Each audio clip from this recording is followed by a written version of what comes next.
बिस्मिल्लाहिर्रहमानिर्रहीम। हमारा आज का टॉपिक है इस्लाम के माशी उसूल। यानी इस्लाम के माशी उसूलों में ये कि इस्लाम मईशत के बारे में क्या कहता है, या इस्लाम के मईशत के उसूल क्या हैं, या इस्लाम का नज़रिया क्या है मईशत इकोनॉमिक के बारे में।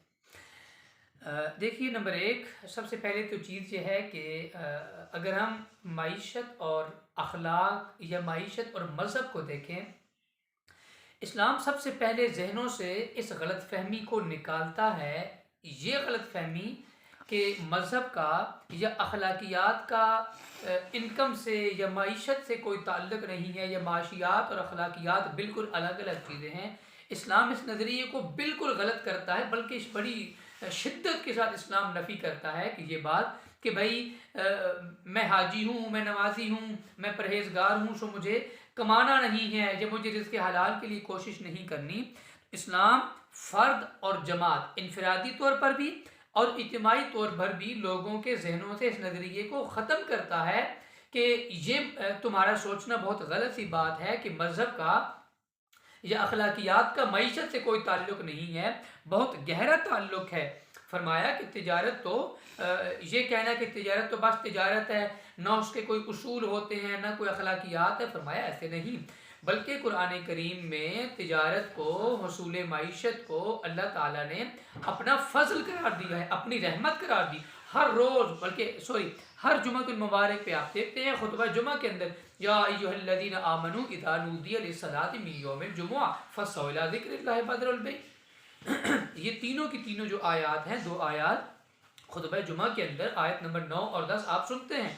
अल्लाह ने फरमाया कि जब जुमे की नमाज पढ़ लो तो अल्लाह का फ़ज़ल तलाश करने के लिए निकलो और अल्लाह का फ़ज़ल तलाश करो। दीगर बहुत मकामात पर अल्लाह ताला ने इसे अपना फ़ज़ल करार दिया है। यानी एक मुसलमान तिजारती तौर पर या मईशत के लिए या बिज़नेस के लिए इस्लाम ने कवायद ज़वाबित मुकर्रर किए हैं कि असल और सच्चा मुसलमान वो है जो काम काज में, तिजारत में, बिज़नेस में कुछ भी कर रहा है तो वो अल्लाह के बताए हुए तरीके और अल्लाह की बताई हुई हुदूद के मुताबिक काम करे। फिर दूसरी तरफ आप ये भी देखिए कि इस्लाम मईशत के लिए जिद्दोजहद करने के बारे में बताता है। यानी इस्लाम का नज़रिया मईशत, आप दूसरा पॉइंट ये देखें कि इस्लाम आपको ये कहता है, इस्लाम बल्कि इंसिस्ट करता है इस बात पे, इस्लाम जोर देता है इस बात पे कि तुम अपनी मईशत के लिए, अपने रोज़गार के लिए, अपने बिज़नेस के लिए कोशिश करो। यानी इस्लाम जो सरमायादाराना निज़ाम है उसकी नफ़ी करते हुए इस्लाम ये कहता है कि असल जो अहमियत है वो तुम्हारे नफ़े को हासिल नहीं है, बल्कि असल जो अहमियत हासिल है जब तुम कोशिश करते हो, मेहनत करते हो, तो उसके साथ असल नफ़ा ये है कि तुम लोगों के लिए कितनी फलाह का काम करते हो और लोगों के लिए तुम कितने जो आगे तुम लोगों के लिए कितने बेहतरी के मौके फराहम करते हो।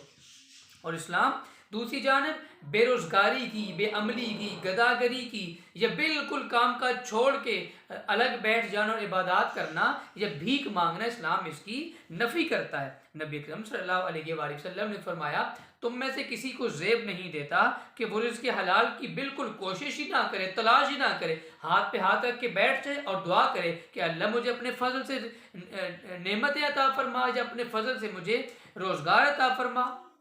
फरमाया ऐसा बिल्कुल नहीं है, तुम में से हर एक को चाहिए कि वो कोशिश करे और उसके साथ जिद्दोजहद करे, कोशिश करे और जिद्दोजहद करे। और तुम, आपसे सल्लल्लाहु ने फरमाया, तुम जानते हो आसमानों से रिज़्क़ नहीं बरसता। यानी इस्लाम और नबी अकरम सल्लल्लाहु अलैहि वसल्लम जो इस्लाम के दाई हैं, इस्लाम के पैगंबर हैं, आपने भी, आपकी अहादीस मुबारक में भी मईशत के लिए जिद्दोजहद करने के बारे में बहुत ज़्यादा ज़ोर दिया है। बल्कि एक हदीस मुबारक में यहाँ तक फरमाया कि तुम ज़िंदगी में जो गुनाह करते हो, बाज़ गुनाहों का कफ़ारा ही इस बात में है कि तुम अपनी मईशत के लिए फ़िक्रमंद रहते हो और मईशत के लिए तुम मईशत के लिए कोशिश करते हो, तगोदो करते हो। बल्कि अलकासिब हबीबुल्लाह, फरमाया मेहनत करने वाला, रोज़गार कमाने वाला अल्लाह का दोस्त है। फिर इसी तरह जो ज़रूरी सनतों का क़याम है, ये सारी की सारी चीज़ें इस्लाम के अंदर दाखिल हैं और इनका मईशत के अंदर एक अहम तरीन मकाम हासिल है। गुर्बत के ख़ात्मे के लिए इस्लाम बहुत ज़्यादा ज़ोर देता है कि तुम काम काज करो, मेहनत करो, हाथ पे हाथ धरे ना बैठो। फिर तीसरी चीज़, इस्लाम ये कहता है और कुरान और हदीस हमें ये बताती हैं कि तुम हलाल व हराम के अंदर तमीज़ भी रखो। यानी ये नहीं कि तुम मईशत में बैठ गए हो, यानी मईशत के लिए तुमने कुछ शुरू कर दिया है या काम का शुरू कर दिया है, अब हलाल और हराम का फ़र्क ही ख़त्म कर दो। हलाल और हराम के अंदर फ़र्क रखो और कुरान और हदीस के अंदर इसकी बेहतरीन सिफारिशात बयान की गई हैं। कुरान और हदीस में इसके हवाले से बेहतरीन रहनुमाई की गई है कि मईशत के जो उसूल अल्लाह ने वज़ा कर दिए हैं तो उसी के लिए काम करो, और हलाल और हराम इनके अंदर तुम्हें एक वाज़ेह फ़र्क रखो। मसलन हराम चीज़ों में जैसे सूद के बारे में बड़ी शिद्दत के साथ मजम्मत की गई कि सूद ये अल्लाह और उसके रसूल के ख़िलाफ़ ऐलान जंग है, और सूदी जो काम है, सूद वाला, रिश्वत वाला, इनसे बिल्कुल दूर रहो। कुरान और हदीस में इससे मना किया गया है। फिर इसी तरह आप देखिए तजारती अखलाकियात इस्लाम ने वज़ा की है कि बाहमी रजामंदी के साथ तुम आपस में तजारत करो और किसी के ऊपर भी ज़बरदस्ती कोई चीज़ ना थोपो। फिर दियानत है इसी तरह। फिर देखिए जायज़ और मुबाह काम की तजारत के लिए बताया है, ज़ख़ीरा अंदोज़ी की ममानियत की है, जुआ और सट्टा वगैरह इसकी ममानियत की है। फिर अहले तिजारत का ज़ाती अखलाक बेहतरीन होना चाहिए, कुरान ने इस हवाले से बेहतरीन बताया। फिर इसी तरह जो माशी उसूल हैं, माशी बेहतरी के लिए जो काम कर रहे हैं, अल्लाह ने अगर माल दे दिया फिर फजूल खर्ची से भी मना किया है कि फजूल खर्ची बिल्कुल ना करो। फजूल खर्ची करने वाला फरमाया कुलू वशरबू वला तुसरिफू, खाओ पियो जो अल्लाह ने नेमतें दी हैं, लेकिन तुम फजूल खर्ची और इसराफ से बचो। फिर इर्तिकाज़ दौलत, स्टॉक कर लेना दौलत को और रख के बैठ जाना, इससे मना किया है कि उस दौलत के उसूल स्टॉक ना करके रखो, एक जगह पर जमा करके ना रखो, बल्कि लोगों की फलाह के लिए काम करो कि अल्लाह ताला ने तुम्हारी दौलत के अंदर दूसरों का हिस्सा रखा है। ये सारी की सारी चीज़ें इस्लाम के जो माशी उसूल हैं उनके अंदर शामिल हैं। इसका फिर एक और माशी उसूलों के साथ या इर्तिकाज़ दौलत की जो ममानियत है, इसका एक और अहम तरीन हिस्सा है। वो वीडियो लंबी हो जाएगी, मैं तीसरे सेशन में इसका वो आपसे गुजारिश कर देता हूँ।